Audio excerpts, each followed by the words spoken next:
다 같이 일어나셔서 하나님께 예배하시겠습니다.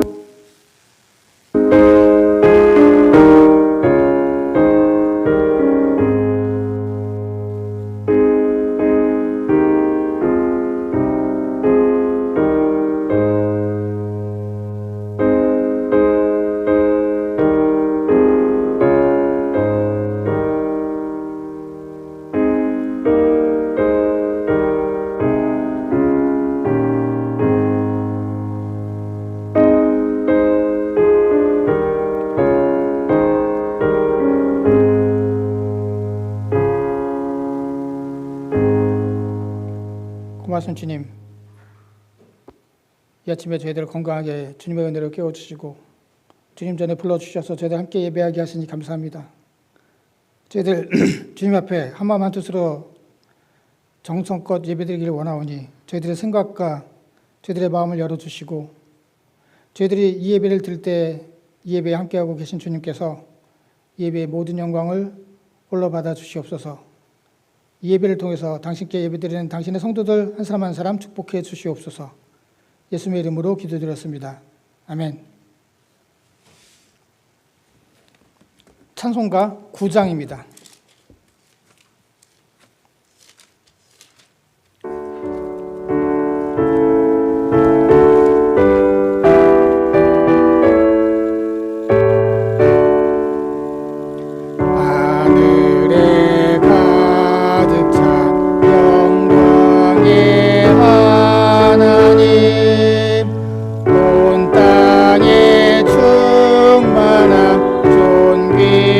하시나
47번입니다.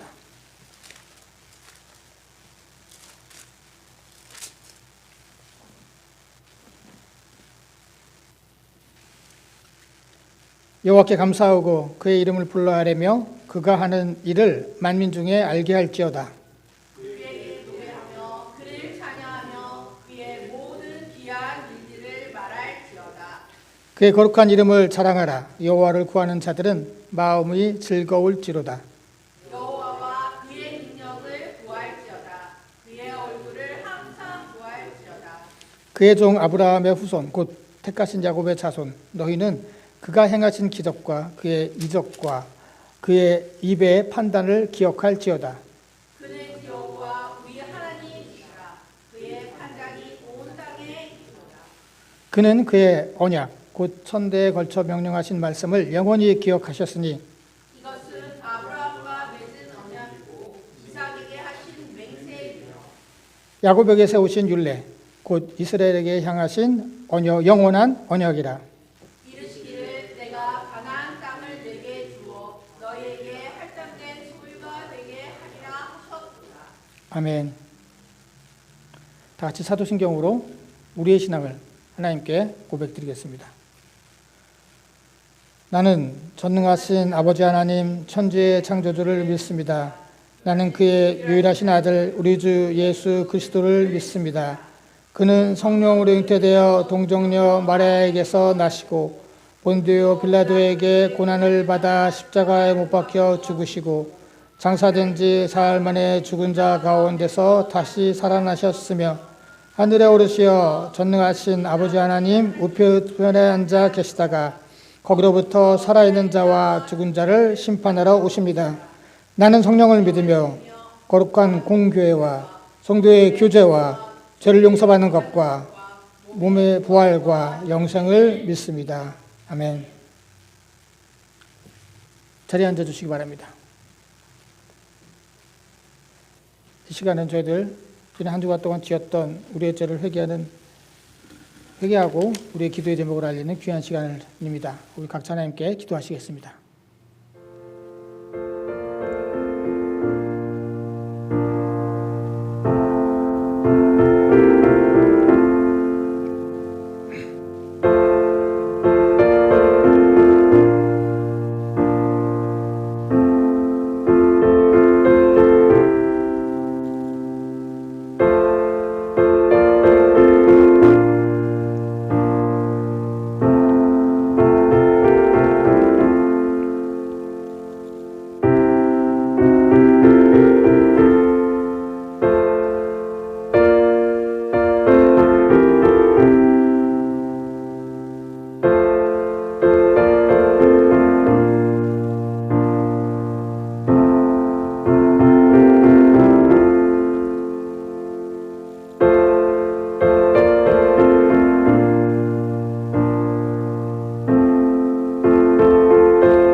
고맙습니다. 주님 감사합니다.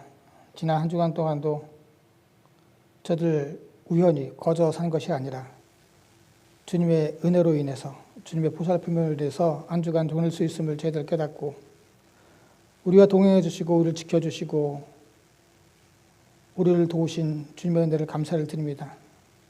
저희들 주님의 한없는 은혜 가운데 한 주간 살았는데 저희들 주님의 은혜를 깨닫지 못하고 죄악된 모습으로 살아갔던 우리들의 부족한 모습을 이 시간 깨닫고 시간 주님 앞에 회개의 기도를 드렸습니다. 저희들을 불쌍히 여겨주시고 저희들을 용서해 주시옵소서. 또한 아버지 하나님 이 시간 개인적인 기도의 제목도 하렸습니다. 우리의 형편을 누구보다도 더 잘 아시는 주님, 주님께서 선하게 응답해 주시고 또 선한 길로 인도해 주실 줄 믿사오니 주님께서 어떻게 응답하시든 어느 길로 인도하시든 저희들 오로지 주님만을 믿고 따라가는 저희들 되게 주시옵소서. 또한 아버지 하나님 저희들 이 시간 주님의 말씀을 드리려고 합니다. 주님 말씀해 주실 때 저희들에게 듣는 길을 허락해 주시고 마음을 열어주셔서 주님 말씀으로 새롭게 깨닫고 주님 말씀에 순종하며 살아가기에 부족함이 없는 저희들로 삼아 주시옵소서. 예수님 이름으로 기도드렸습니다. 아멘.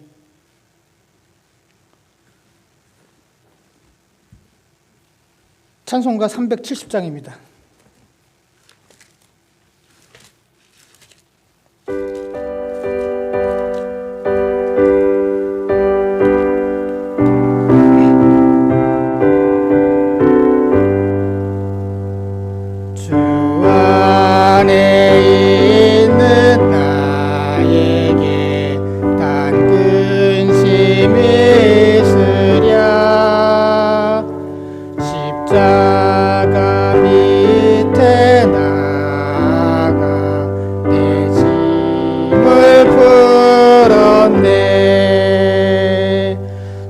주님을 찬송하면서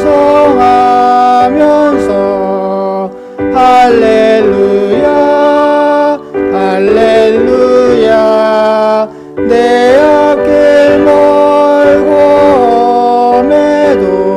나 주님만 따라가리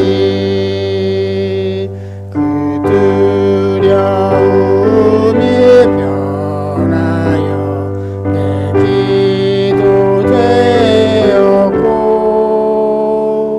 전날의 안숨 변하여 내 노래 되었네. 주님을 찬송하면서 할렐루야 할렐루야 내 앞길 멀고매도 만 따라가리 내 주는 자비하셔서 늘 함께 계시고 내 궁핍함을 아시고 늘 채워주시네. 주님을 찬송하면서 할렐루야 할렐루야 내 앞길 멀고매도 나 주님만 따라가리 내 주와 맺은 언약은 영불변하시니 그 나라 가기까지는 늘 보호하시네. 주님을 찬송하면서 할렐루야 할렐루야 내 앞길 멀고매도 나 주님만 따라가리. 아멘. 말씀 보시겠습니다. 하나님 말씀은 에베소서 6장 17절에 있는 말씀입니다.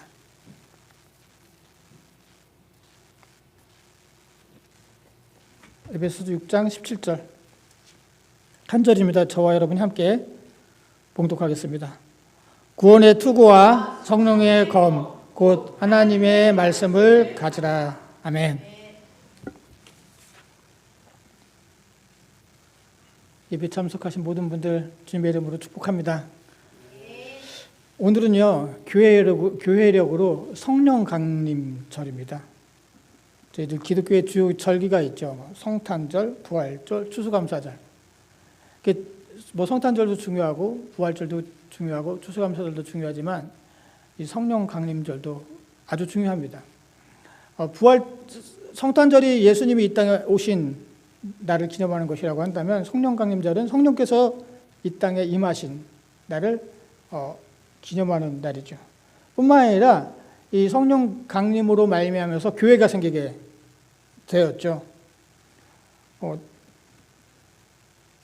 마가 다락방에서 기도하던 사도들과 성도들에게 성령이 임하셨고, 그래서 그들이 밖에 나가서 이제 각 나라의 말로 하나님의 말씀을 전했고, 6월절을 오순절이죠. 오순절을 맞이해서 왔던 그 유대인들, 각 처소에서 왔던 유대인들이 많은 사람들이 예수님을 영접하게 되었고, 그래서 예루살렘 교회가 세워지게 되었고, 그것이 첫 교회였고 교회의 시작이 되었죠. 그래서 오늘날 이렇게 저희들 교회에 이르게 되었습니다. 우리를 위해서, 우리를 구원하시기 위해서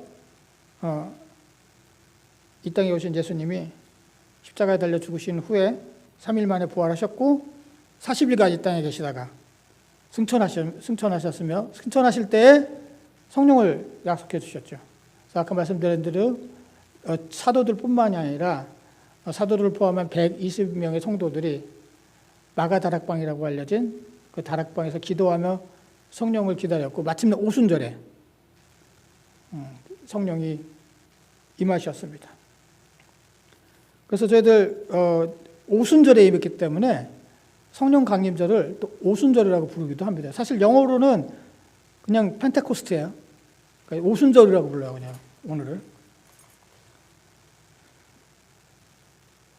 중세 시대는 이 성령 강림절에 예배 중에 이렇게 비둘기를 날려보내기도 했어요. 왜냐하면 예수님께서 그 마태복음 3장 16절에 의하면은 세례를 받으실 때 성령이 비둘기처럼 임하셨다라고 말씀하고 있거든요.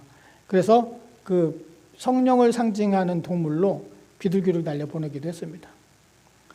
또 중세교회에서 성령 강림절에는 트럼펫을 불기도 했어요. 왜냐하면 사도행전 2장 우리가 성령이 임하시는 거기에 보면 강한 바람 소리가 났다라고 말씀하고 있거든요.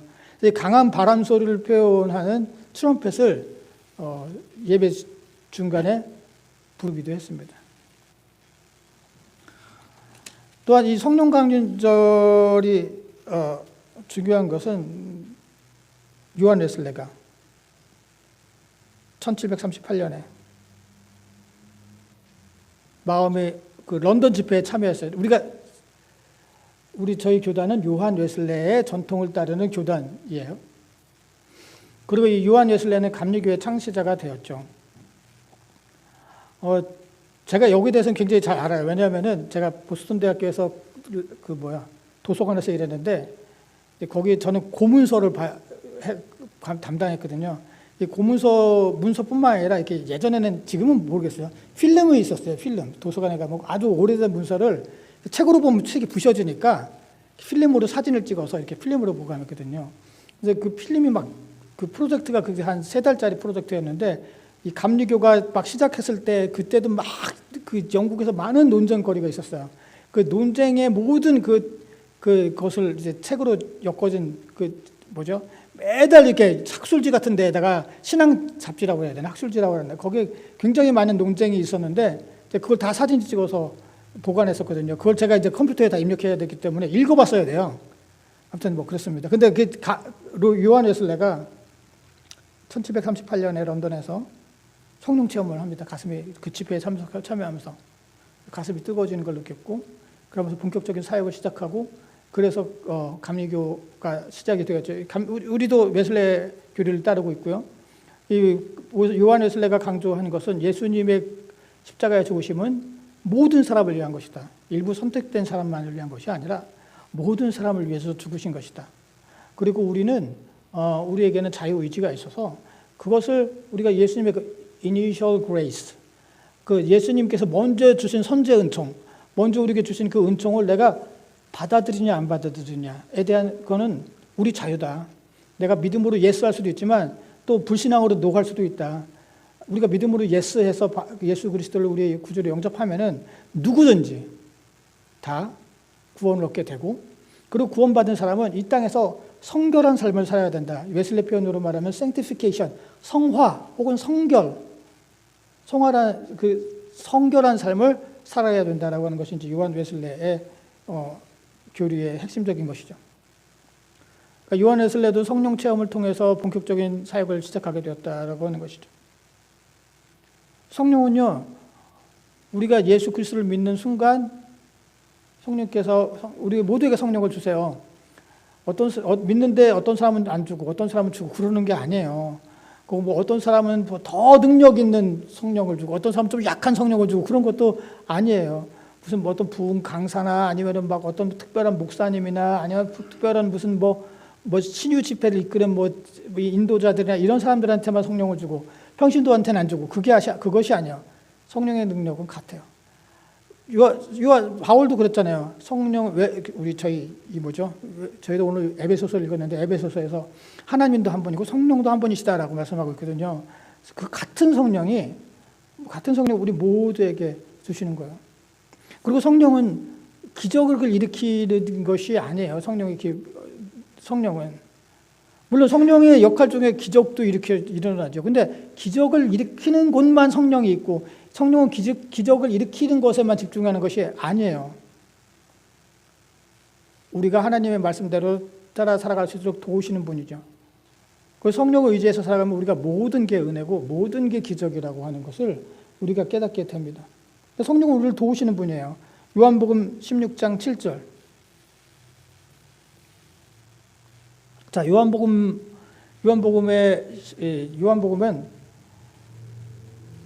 13장서부터 예수님께서 이제 그때 제자들에게 발을 씻겨요. 마지막 만찬에서 발을 씻기고, 그리고 유다가 배반할 것도 말씀하시고, 베드로가 부인할 것도 말씀하시면서 아주 긴 말씀을 13장서부터 쭉 말씀하세요.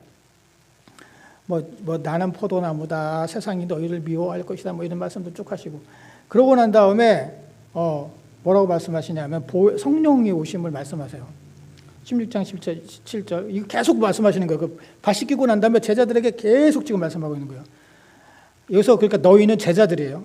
그러하나 내가 너희에게 실상을 말하노니 내가 떠나가는 것이 너희에게 유익이라. 내가 떠나가지 아니하면 보혜사가 너희에게 오시지 아니할 것이요. 가면 내가 그를 너희에게로 보낼 것이다. 그러니까 예수님께서 승천해서 올라가시면 올라가는 게 더 유익인데 왜냐? 성령이 너에게 오셔서 너와 함께하고 계시기 때문이다. 내가 예수 그리스도께서 승천하시고 난 다음에 성령을 보내주실 것이다 라는 말씀하고 있는데 그래서 성령이다 이렇게 말씀하지 않고 보혜사라고 말씀하고 있거든요. 보혜사라고 하는 것은 우리 요한복음 16장에서도 여러 번 말씀하고 있지만 법정에서 나를 대신해서 변호해준, 나를 도와주는. 법정에 서면 내가 어떻게 해야 될지 모르잖아요. 맨날 법정에 서는 것도 아니고 어쩔 줄 모른단 말이죠. 그때 나를 도와주는 것을 바로 보혜사라고, 헬라어로 보혜사라고 하거든요. 파라클레토스라고 하는. 그러니까 성령은 우리를 도우시는 분이에요.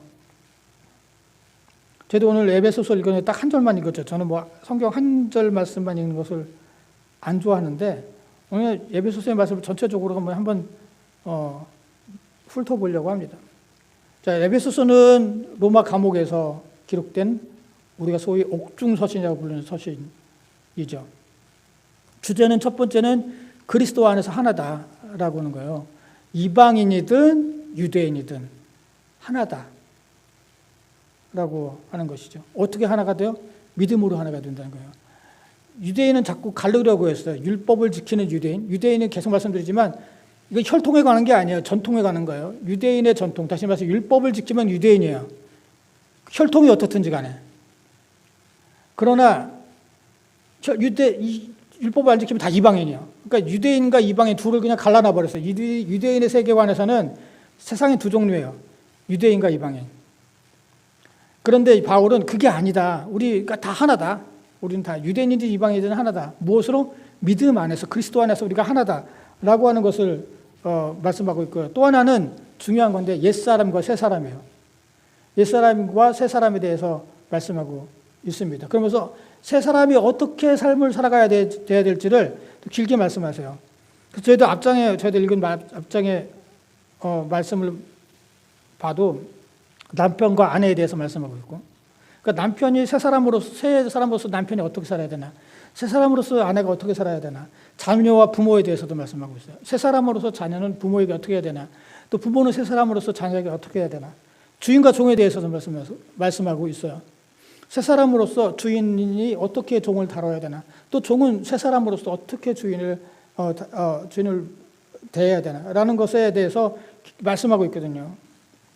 그러면서 오늘 읽은 말씀, 저희도 에베소서 6장까지밖에 없고 24절에서 끝나는데, 그러니까 저희들 오는 말씀 뒤부터는 저기예요. 그 인사 끝인사예요. 끝인사. 그러니까 오는 말씀이 사실은 결론부예요. 6장 10절서부터 6장 20절까지는 오늘 서신의 결론부예요. 우리가 잘 알고 있는 말씀이에요. 뭐 전신갑주를 입고 투구를 쓰고 뭐 불화살을 준비하고 뭐 이런 그 영적 전쟁에 대해서 말씀하고 있거든요. 그리고 오늘 저희들 읽은 짧은 그 17절의 말씀은 영적 전쟁의 그 일부 혹은 결론에 대해 해당된 말씀입니다. 그러니까 어떻게 에베소서 전체 말씀을 요약을 한다면, 우리는 각각 남편으로서, 뭐 아내로서, 혹은 부모로서, 자녀로서, 주인 아니면 뭐 사업가로서, 아니면 사원으로서, 종업원으로서, 아니면 뭐 주인으로서, 비즈니스 주인으로서, 우리 각각 사회에서 삶에서 살아가고 있어요. 우리는 다 똑같이. 안 믿는 사람들도 그렇게 살아가요. 다 똑같이. 자녀와 부모나 하여튼 뭐 사원과 하여튼 상사나 하여튼 이렇게 우리가 다 똑같이 살아간단 말이죠. 그런데 우리가 살아가는 그 모습은 달라야 된다는 거예요. 새 사람으로서 살아가야 된다는 거예요. 안 믿는 사람도 자녀로서, 부모로서, 사원으로서, 비즈니스 오너로서, 혹은 무엇으로 학생으로서, 선생으로서 살아가지만, 우리도 똑같이 그런 역할로 살아가지만, 우리는 새 사람으로서 새롭게 살아가야 된다는 것이에요. 지난주에 저희들 모세의 부르심에 대해서 말씀을 드렸죠. 모세가 80세가 될 때까지 장인 이드로의 양을 쳤어요. 그냥 그러고 살았어요. 그냥 매일 똑같이 반복하는 그러한 삶을, 양을 치다라고 하는 것이 분사형으로서 그냥 계속해서 늘 그렇게 그냥 그러고 살았어요. 그냥 똑같이 반복하는, 쳇바퀴 반복하면서 살았어요. 그런데 하나님께서 모세야라고 처음 부르세요. 그동안에서 해설가는 모세는 뭐 어떻게 하고 모세는 어떻게 하고 해설가가 얘기했지만, 그 이야기 속에 등장인물로서 처음으로 모세에게 이름을 직접 부르신 인물은 하나님이세요. 그 이 모세라고 하는 이름은 마샤라고 하는 동사에서 나온 거죠. 건지다, 구원하다.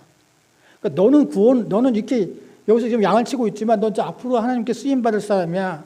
넌 앞으로 하나님께서 너를 이스라엘을 구원하고 건지는데 쓰임 받을 사람이야. 너는 너의 조상 아브라함 하나님, 이삭의 하나님, 야곱의 하나님. 그래서 너의 조상이 누구이고 그 조상이 믿던 하나님이 누구이며 너는 바로 하나님의 사람이라고 하는 것을 말씀하고 있어요. 여기 일상적으로 양을 치면서 하루 쳇바퀴 살아간다 하더라도 하나님께서는 너는 하나님의 사람이야. 그리고 네가 하나님으로부터 어떤 일이 맡겨졌는지를 넌 알아야 돼. 라고 말씀하고 있는 것이거든요. 우리들도 마찬가지입니다. 우리가 세상에서 자녀로서, 부모로서, 아까 말씀드렸듯이 여러 가지 역할로 살아가지만, 그 안에서 우리가 새 사람으로 살아가야 된다는 것이에요. 새 사람, 하나님의 사람으로. 그런데 이렇게 세상에서 하나님의 사람으로 살아가는 게 쉽지가 않아요. 왜냐하면 세상에는 정말 많은 유혹과 어려움이 있거든요. 우리가 이 다양한 여러 역할로 살아가는데 그 안에서 새 사람으로 살아가려고 하면은 꼭 거기서 그런 삶을 살아가지 못하도록 어렵게 만드는 유혹과 고난과 어려움들이 나와요. 그래서 아까 저희들 요한복음 16장에 있는 말씀을 읽었는데, 거기서 그 앞에 보면 세상이 너희를 미워할 것이다 라고 말씀하거든요. 그 앞에서 예수님이 제자들의 발을 씻기고 계속 말씀하시면서 내가 이제 앞으로 떠나가는데 세상이 말이야 너희를 미워할 거야, 이런 말씀하세요. 세상이 너네 편이 아니야, 이런 뜻이죠, 한마디로. 세상이 너희들 편이 아니야. 얼마나 어려우면 이런 표현까지 쓸까요? 그래서 바울은 이게 어렵기 때문에 전쟁이라는 표현을 씁니다. 오늘 저희들 에베소서에 보면 12절에 보면은, 근데 사실 한국말로는 씨름으로 번역해요. 씨름. 사실 씨름이라는 말도 틀린 번역이 아니에요. 왜냐면은 팔레라고 하는 헬라어는 원래 그리스 로마 시대 올림픽에서 레슬링을 의미하는 거죠. 레슬링. 우리 올림픽 지금도 올림픽 종목 하계 종목에 레슬링 있잖아요. 그런 것처럼 레슬링을 의미하는 거예요. 그런데 사실 오늘 그 단어는 문맥 안에서 살펴봐야 되는데 사실 12절서부터 오늘 쭉 말씀을 보면은 레슬링에 관한 말씀이 아니거든요. 오늘 아까 말씀드렸듯이 방패를 가지고 불화살을 가지고 구원의 투구, 성령의 검, 갑옷을 입고 호신경을 붙이고 허리띠를 띠고 이런 거는 레슬링에 관한 말씀이 아니라 전쟁을 하는 군사에 관한 말씀이거든요. 그래서 이것을 전쟁으로 번역을 해야 된다고 요즘들은 말하고 있어요. 그래서 앤드루 링컨이라고 하는 그 학자는 여기 대해서 길게 얘기를 해요. 왜 자기가 이걸 그 사람은 배틀로 번역을 하는데 왜 전쟁으로 번역을 해야 되는지에 대해서 길게 얘기를 해요. 그래서 오늘 만일에 이것이 레슬링이 아니라, 레슬링은 게임이잖아요. 게임은 이기고 지느냐의 문제예요. 그런데 이게 만일에 전쟁이라면 이 전쟁은 죽고 사느냐의 문제가 되어버려요. 단순히 이기고 지느냐의 문제가 되는 것이 아니에요. 우리가 새 사람으로서 살아가느냐, 그러지 못하느냐, 여기에서 우리의 뭐가요? 단순히 그냥 이기고 지느냐의 문제가 아니라 우리가 죽느냐 사느냐의 문제가 결정된다는 것이에요. 우리가 새 사람으로서 살아가지 못하면 우리는 멸망할 수밖에 없다. 그리고 그런데 이렇게 중요한 죽고 사느냐의 이 전쟁이 결코 쉬운 전쟁이 아니라고 하는 것이죠. 전쟁이 아주 우스운 전쟁도 있죠. 쉬운 전쟁도 있고 아주 어려운 전쟁도 있는데 우리가 아주 어려운 전쟁을 해야 된다는 것이에요. 그럼 우리가 이거 생각하게 되는 거죠. 이거 어떡하냐 이거. 죽고 사는 중요한 전쟁에서 내가 어떻게 싸울 수가 있지? 내가 어떻게 이길 수가 있지? 라는 생각을 할지도 모릅니다. 겁이 날 수도 있고 부담이 될 수도 있고 차라리 이런 전쟁 안 하면 어떨까라는 생각이 들지도 모릅니다. 하나님께서도 우리의 이런 생각을 알고 계시고 우리의 연약함을 알고 계세요. 그리고 또한 이 싸움이 아까 말씀드렸듯이 힘든 전쟁이라는 것을 알고 계세요. 그래서 우리를 도와주실 분을 보내주신 거죠. 그분이 누구? 성령님이에요. 우리는 도움이 필요하다는 것을 하나님께서 알고 계세요. 그래서 성령을 보내주신 거예요. 그래서 아까 그 요한복음 말씀으로 다시 들어가면 세상이 너희를 미워할 것이다 라고 말씀하시고 난 다음에 뒤에 너희가 보혜사를 보내주신다는 말씀하고 있는 거거든요. 도움자를 보내주실 거야. 세상이 너희를 미워하는데 세상이 너네 편이 아니야. 그러니까 혼자서 알아서 잘 해봐. 잘 써서 이겨봐가 아니라 그래 너는 힘들지, 어렵지, 연약하지 잘 알아. 그래서 너가 이길 수 있도록 도움자를 주실 거야. 그분이 바로 보혜사 성령이라고 말씀하고 있는 거죠. 오늘 말씀 저희들 짤막하게 읽었는데도 사실 여기 성령이란 말씀이 오늘 17절만 읽었는데 17절에도 그렇고 18절에도 성령이란 말씀이 반복돼서 나와요. 모든 기도와 간구를 하되 항상 성령 안에서 기도하고 하면서 오늘 6장 18절에도 성령에 관한 말씀이 나오고 있습니다. 다시 말해서 성령께서 이 땅에서 우리가 새 사람으로 살아갈 수 있도록 그래서 우리가 그 새 사람으로 살아가는 그 전쟁에서 이길 수 있도록 우리를 도와주신다라고 하는 것이죠. 저희도 오늘 말씀 17절에 보면은 그래서 구원의 투구라고 하죠. 이 투구라고 하는 것은 사실 공격용이 아니죠. 방어용이죠. 투구로 공격하는 게 아니잖아요. 그죠? 투구라고 하는 것은 적의 공격에서 나의 머리를 방어하기 위한 것입니다. 그런데 오늘 보니까 단순한 투구가 아니라 구원의 투구다라고 말씀하고 있죠. 사실 바울은요, 오늘 앞서 이 에베소서 앞에 2장에서 너희가 이미 구원을 받았다라고 말씀하고 있어요. 앞으로 구원을 받을 거야 라고 하는 것이 아니라 이미 받았다라고 말씀하고 있어요. 에베소서 2장 5절.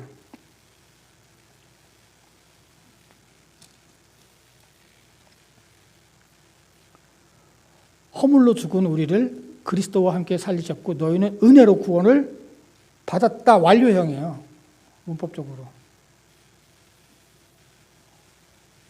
그러니까 너희는 이미 이제 이 에베소서 2장은 그리스도를 통해서 우리가 사망에서 생명으로 옮겨졌다라고 하는 말씀을 2장 전체에서 말씀하고 있거든요. 어떻게 우리가 사망에서 생명으로 옮겨졌냐? 우리가 죽었어요, 이미. 허물로 이미 죽었어요. 왜 죽었다고 말씀하고 있냐면은 아무 소망이 없다는 뜻이에요. 죽었으면 아무 소망이 없죠. 가망이 없어요. 근데 조금이라도 숨이 붙어 있으면 그래도 살릴 가능성이 있는데 사망 판정을 받으면 가능성이 없는 거죠.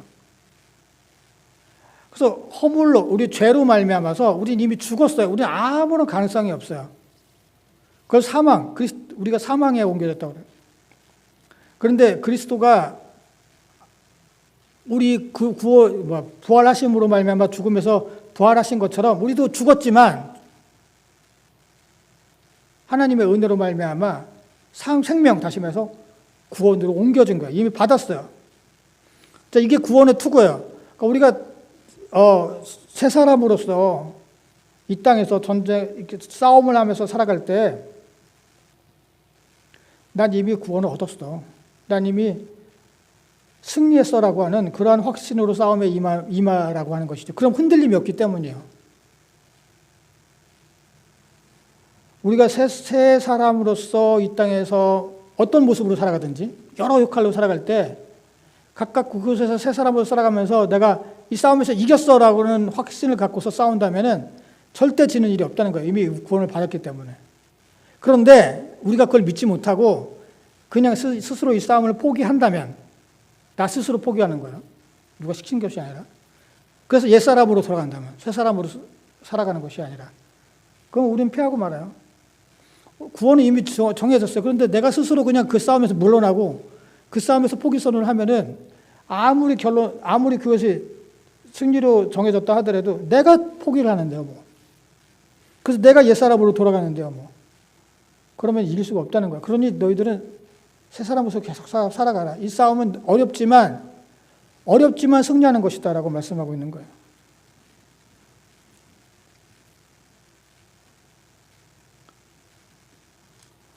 또한 오늘 말씀을 보면은 성령의 검, 곧 하나님의 말씀을 가져라라고 말씀하고 있죠.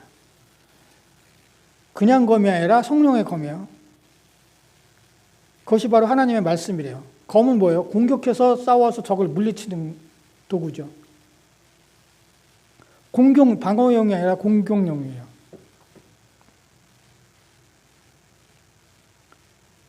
우리가 전쟁에서 방어만 해서는 이길 수가 없죠. 방어만 하면은 최대한 하는 걸 살 수 있는 게 무승부예요. 근데 이 영적 전쟁에서는 무승부가 없어요. 지느냐 이기느냐의 싸움이고 사느냐 죽느냐의 싸움이에요. 그래서 우리가 공격도 해야 돼요. 공격을 하려면 성령의 검이 필요한데 곧 하나님의 말씀이라고 말씀하고 있습니다. 이미 말씀드렸듯이 우리가 싸울 때 이 전쟁에서 상대는 우리의 약한 점을 너무 잘 알고 있어요. 그리고 그 약한 곳을 공격하고 약한 곳으로 유혹하죠. 그것을 정확히 찔러서 공격합니다. 마가복음 4장에 있는 우리가 잘 아는 예수님의 유혹에 관한 말씀이 있죠. 예수님께서 40일간 금식을 하셨어요.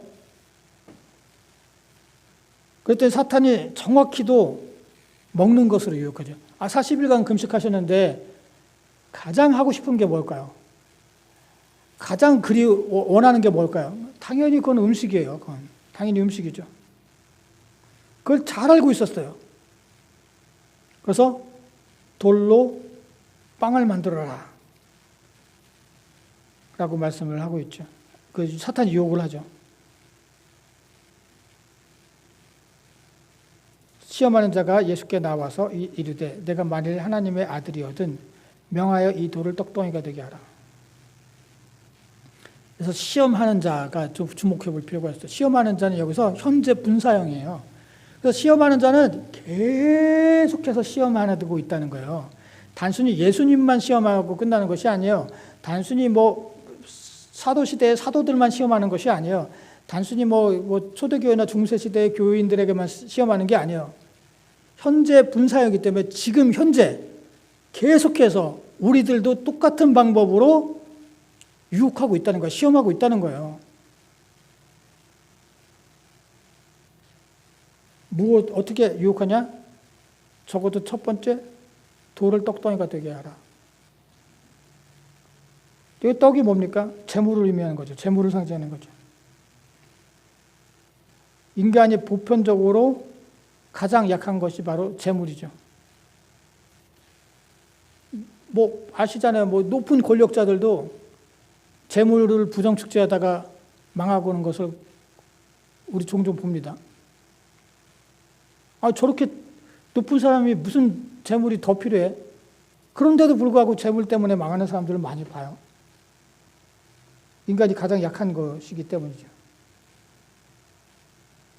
우리에게도 똑같이 돌로 빵을 만들려고 하는 이 시험하는 유혹이 우리에게도 다가온다는 것이에요. 두 번째는 뭐예요? 너 높은 데서 떨어져 봐. 하나님 말씀에 떨어져도 안 다치게 해준다고 했었어. 하나님 말씀이 진짜인가 아닌가 너 한번 시험해봐. 하나님을 신앙에 관한 것. 하나님을 불신하게. 우리가 성경 말씀을 읽으면서 이게 뭐야? 이게 믿어져 이게? 터무니없는 말씀이네? 라고 하는 생각을 우리에게 집어넣으려고 하는 거예요. 이게 사실일까? 이게 정말일까? 이게 믿어져? 라고 하는 의심을 계속 갖게 해서 우리에게 똑같이 시험을 합니다.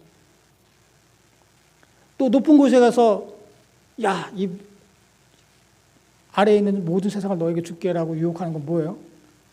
우리 인간에게는 재물에 관한 욕심도 있지만 명예와 권력에 관한 욕심도 있죠. 그러니까 재물과 권력, 하나님의 신앙에 대한 불신, 이런 것들을 우리에게 똑같이 우리를 유혹한다는 것이에요. 똑같이. 현재 지금도. 근데 예수님께서 어떻게 물리치셨습니까? 오늘 성령의 검은 바로 하나님의 말씀이라고 했는데 하나님의 말씀으로 물리치죠. 마태복음 4장 4절. 예수께서 대답하여 이르시되 기록되었으니 사람이 떡으로만 살 것이 아니요 하나님의 입으로부터 나오는 하나님의 말씀으로 살 것이다. 성경 말씀을 인용해요. 하나님 말씀을. 신명기 8장 3절에 있는 말씀이에요. 이게 어떤 배경에서 이 말씀을 신명기 8장 3절에서 말씀하고 있냐면은 이제 신명기 계속 말씀드리면 신명기는 이제 40년 광야 생활을 다 마치고 가나안 땅에 들어가기 전이에요. 그때 이제 하나님께서 이 말씀을 하시는 거예요. 너희들은 만나를 먹었지 않느냐. 그런데 너희들이 이 만나를 먹고 광야에서 40년 동안 만나를 먹고 살았는데 이 만나를 주신 분이 누구냐? 바로 하나님이시다라고 하는 말씀이에요. 그러니까 너희들 만나가 중요하지. 그래서 이거로 40년 동안 먹고 살았지. 그런데 이게 주시는 분이 누구야? 하나님이시오. 하나님은 이 재물보다 더 위대하신 분이고 이 재물이라고 하는 것도 결국은 하나님의 소유 안에 있는 것이다라는 말씀을 하고 있는 거예요. 예수님께서 지금 그런 의미에서 말씀하고 있어요. 돌로 떡을 만들게 하라. 야, 재물이 최고야. 라고 하는 그런 사탄의 유혹에 지금 예수님께서는 하나님이 그 위에 계셔. 라고 하는 말씀으로 사탄을 내 유혹을 물리치고 있습니다. 우리도 마찬가지입니다. 우리가 삶을 살아가면서 많은 그 유혹들이 우리에게 다가올 것입니다. 영적 전쟁에서 우리의 약한 곳을 계속해서 공격할 것입니다. 그때 우리가 구원의 확신으로 방어를 하고 또 그 전쟁에서 이기기 위해서 하나님의 말씀에 우리가 온전히 바로 서야 된다는 것을 우리가 깨닫게 됩니다. 결론적으로 말씀드리겠습니다. 오늘은 성령 강림절입니다. 성령이 강림하심으로 그 결과 교회가 세워졌고 지금 현재 우리가 교회에서 이렇게 모여서 교회로서 예배를 드리고 신앙생활을 하게 되었습니다. 성령은 기적이 있는 곳에만 역사하는 것이 아니라 온 땅에 충만하고 우리가 어느 곳에 있든지 우리와 함께 하시고 우리를 돕고 계십니다. 우리가 성령을 의지하면 모든 것이 은혜고 모든 것이 기적임을 깨닫게 됩니다. 우리는 믿는 자로서 새 사람의 삶을 살아야 됩니다. 그러나 그렇게 새 사람의 삶을 살아간다는 것은 쉽지 않습니다. 죽느냐 사느냐의 전쟁 같은 싸움을 싸워야 하는 것이 바로 이 영적 전쟁입니다. 하나님께서는 우리를 홀로 싸우도록 두지 않으셨습니다. 보혜사 성령을 보내주셨고, 그리고 우리를 지금도 성령은 돕고 계십니다. 구원의 확신을 갖고 하나님의 말씀 위에서 우리가 새 사람의 삶을 포기하지 말고 살아가셔서 우리 모두 승리하는 저와 여러분 되시기를 주님의 이름으로 기원합니다. 기도하시겠습니다. 고맙습니다. 주님 감사합니다. 저희들의 연약함과 부족함을 아시고 우리를 도우시는 성령을 보내주시니 감사합니다. 이제 저희들 성령을 믿고 의지하며 살아가길 원합니다. 이 땅에서 믿는 자로서의 삶을 살아가는 것은 점점 더 어려워지고 있음을 저희들 깨닫게 됩니다. 그러나 저희들 성령을 의지하며 살아가면은 능히 우리가 믿음의 삶을 살아갈 수 있는 줄 믿사오니 성령께서 저희들과 늘 함께해 주실 때에 성령을 의지하며 살아가는 저희들 되게 하여 주시옵소서. 예수님의 이름으로 기도드렸습니다. 아멘. 찬송가 182장입니다.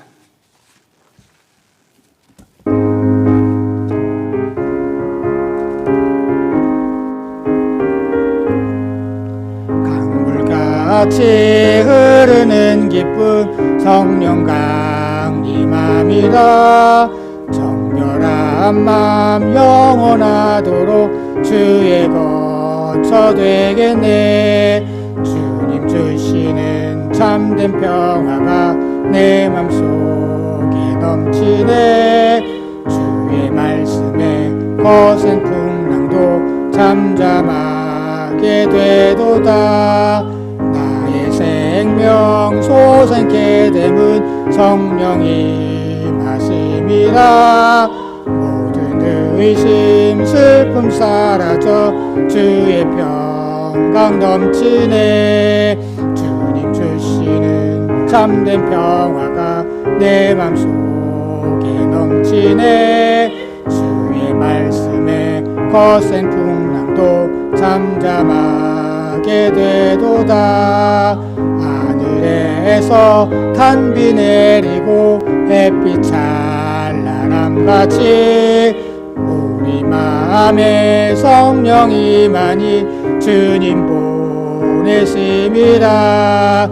주님 주시는 참된 평화가 내 맘속에 넘치네. 주의 말씀에 거센 풍랑도 잠잠하게 되도다. 생명신에 넘쳐 흘러서 마른 광야 적시니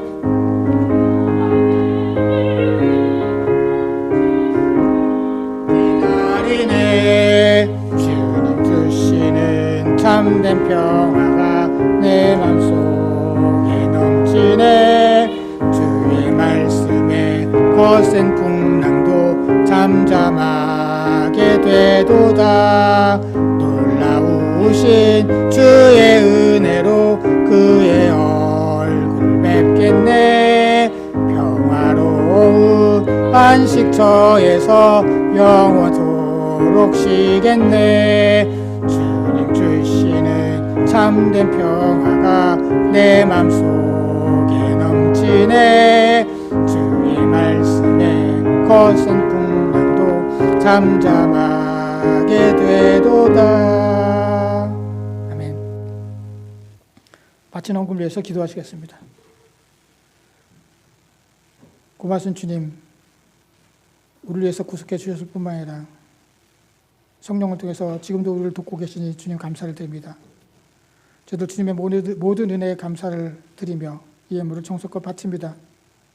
주님 이 예물을 기뻐 받아주시고 이 예물을 바친 손길을 주님 기억해 주셔서 이 땅에서 새 사람의 삶으로 살아갈 때에 주님께서 축복해 주시고 도우시는 주님의 놀라운 능력을 늘 체험하며 살아가는 복된 성도들 되게 하여 주시옵소서.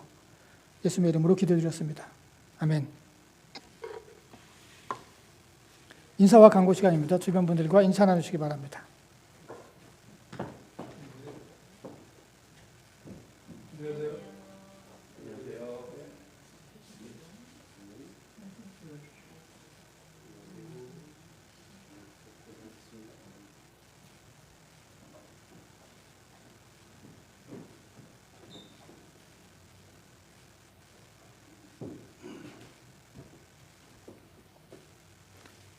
예배 참석하신 모든 분들을 주님의 이름으로 환영합니다. 다른 광고 말씀 없으시면 다 같이 일어나셔서 찬송가 358장 찬송하신 후에 축도로 예배 마치겠습니다.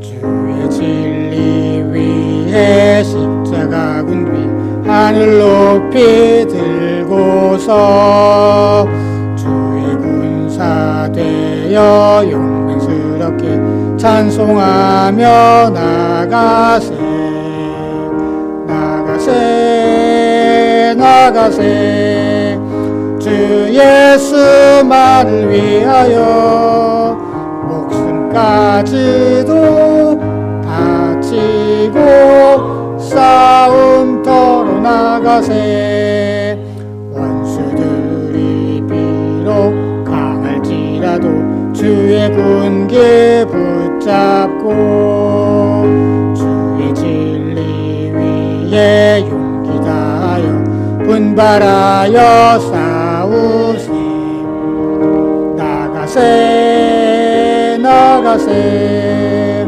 주 예수만을 위하여 목숨까지도 바치고 싸움터로 나가세 산과 들과 바다 가는 곳마다 주의 군기 날리며 반갑고도 기쁜 승리의 소식 온 세상에 전하세 나가세 나가세 주 예수만을 위하여 목숨까지도 바치고 싸움터로 나가세 원수들은 이미 예수의 손에 하나 없이 패하고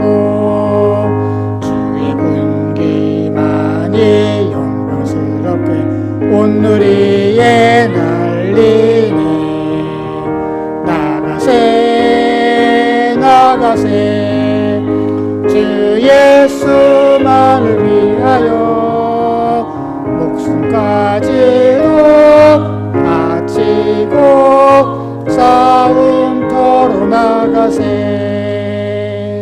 아멘.